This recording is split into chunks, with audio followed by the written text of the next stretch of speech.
I always thought honesty was something you either had or you didn't. Turns out, it's something people borrow, just long enough to look trustworthy. My name's Evan, and for the longest time I believed my wife, Laura, was the kind of woman who didn't need to be doubted. We'd been married 7 years. No kids, just the two of us, a small house on the coast, a quiet life. She loved the ocean more than anything. Whenever she felt stressed, she'd drive out to the marina just to watch the boats. So when she said her friend Melissa had invited her on a girls' sailing trip for the weekend, I didn't think twice. She'd earned it. She'd been working overtime, always exhausted. She smiled when she told me, a soft, rehearsed smile that should have set off alarms but didn't. She said, "It's just 2 nights. No cell service out there. I'll text when we dock."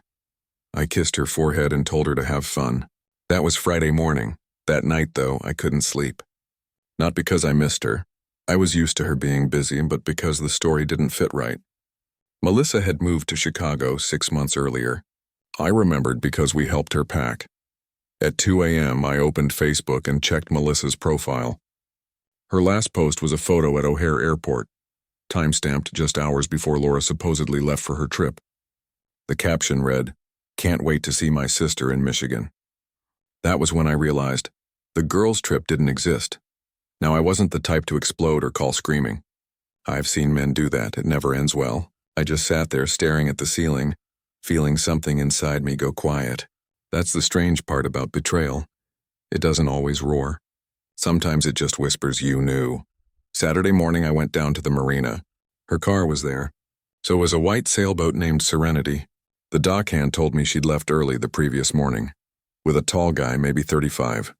I thanked him, smiled, and went home. Instead of calling, I decided to let her have her trip, or whatever version of it she needed to believe in. I didn't block her, didn't confront her, didn't post a cryptic quote online. I just waited. Sometimes silence says everything. Around noon that day, I called a friend of mine, Ryan, who worked in Coast Guard communications. I didn't tell him what was happening, just asked casually if there were any weather alerts. He said a small storm system was pushing in fast off the coast.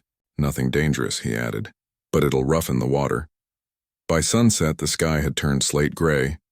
I poured a drink and sat on the porch watching the waves roll harder against the rocks. The phone stayed quiet. No messages. Around 8 p.m., though, I saw the first missed call, then another, then 6 more, all from numbers I didn't recognize, then one from her mother. When I finally picked up, it wasn't Laura. It was the man she'd gone with. His voice was frantic, shouting over wind and static. "We need help. We're taking on water." Then the line cut out. I didn't call 911 immediately. I just sat there listening to the rain start against the window, letting reality arrange itself. I wasn't hoping she'd drown. I wasn't wishing for tragedy, but there was a clarity in that moment I'd never felt before, the kind that comes when the truth stops hiding. 10 minutes later, the Coast Guard alert flashed across the local news. A small private vessel was in distress near Port Ashton, about 10 miles off the coast. The name of the boat, Serenity. And as thunder shook the sky, my phone began ringing again, this time with a number I knew by heart. Laura. When I answered, her voice cracked through the static. "Evan, please, help us. The engine's dead. We're near Port Ashton. He's trying to—" The wind swallowed the rest. Then silence. For a long time, I just listened to that empty line, her panic echoing in my head. Part of me wanted to grab the truck keys and race to the coast, but another part, the quieter, colder part, reminded me she'd already left me behind long before the storm. I finally called Ryan back. He said rescue boats were already on their way. "You know anyone out there?" he asked. I said, "Yeah, my wife." He paused. "We'll find them, man." 2 hours later, the storm broke. Lightning flashed over the ocean, like the sky itself was angry. I stood on the cliff overlooking the marina, watching the rescue lights sweep across the black water. Every flash of red and white made me feel something between dread and relief.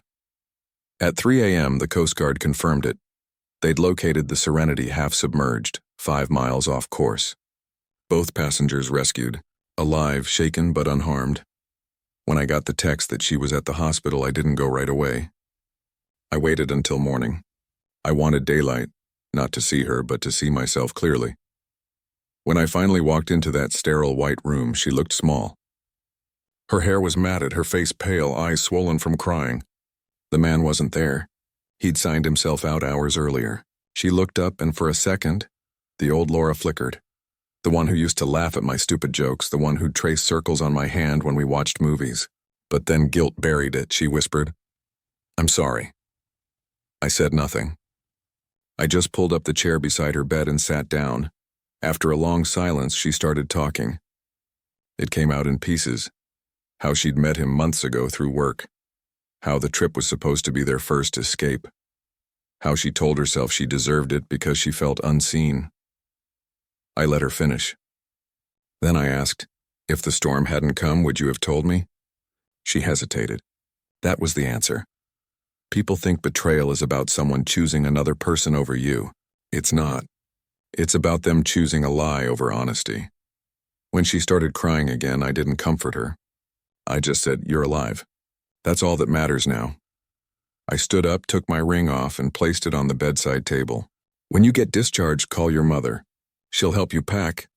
Her tears turned into panic. "Evan, please, it was a mistake," and I looked at her steady.